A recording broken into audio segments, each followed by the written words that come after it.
গল্পের নাম গরিব কৃষকের গাছের ভালোবাসা। একজন গরিব কৃষক, নাম তার মানু মিয়া।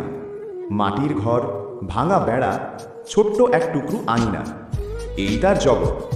সেই আঙিনায় তিনি একদিন একটি ছোট পেয়ারা গাছ রোপণ করেন।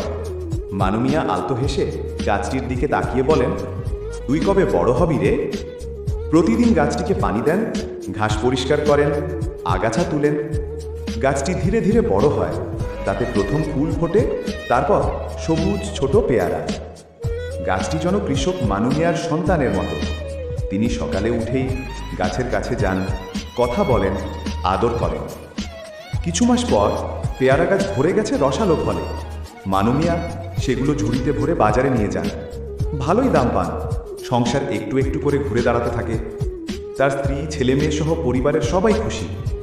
মানু মিয়া ভাবেন, হয়তো এবার মাটির ঘরটায় টিনের ছাউনি দেওয়া যাবে।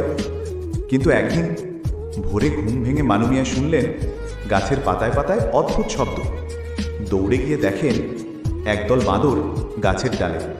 তারা একের পর এক পেয়ারাগুলো ছিঁড়ে খাচ্ছে, মাটিতে ফেলেও নষ্ট করতেছে। মানু মিয়া যাওতে যান গাছের কাছে। বাদরগুলোদের হুমকি দিচ্ছেন, কিন্তু বাদরগুলো আর ভয় পাইল না। তারা পেয়ারা খেয়ে ছিঁড়ে নষ্ট করেই চলেছে। অসহায় মানু মিয়া গাছের নিচে বসে পড়লেন।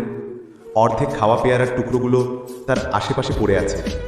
এইগুলো দেখে গরিব কৃষকের চোখে পানি এসে যায়। মানু মিয়া অসহায় হয়ে ধীরে বলে, আমি তো তোদের কিছু করিনি, আমার তো আর কিছুই ছিল না এই গাছটি ছাড়া। কিছুক্ষণ পর মানু মিয়া গ্রামের এক বয়স্ক লোকের কাছে পরামর্শ নিতে যান। বয়স্ক লোকটি বলল, তুমি গাছটা ঘিরে নেট দিয়ে দাও, না হলে তো রক্ষা নাই। গরিব কৃষক টাকা জোগাড় করতে হিমশিম খান। শেষমেশ মাঠে কাজ করে বাজার থেকে ছোট্ট একটা নেট কিনে আনেন।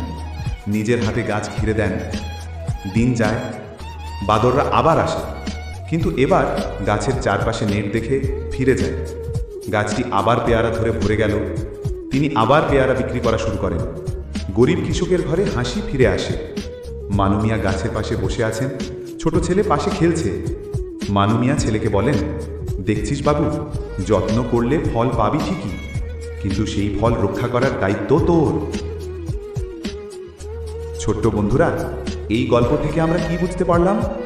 ভালোবাসা দিয়ে ফল ফলানো যায়, কিন্তু সেই ফল টিকিয়ে রাখতে লাগে বুদ্ধি আর সাহস।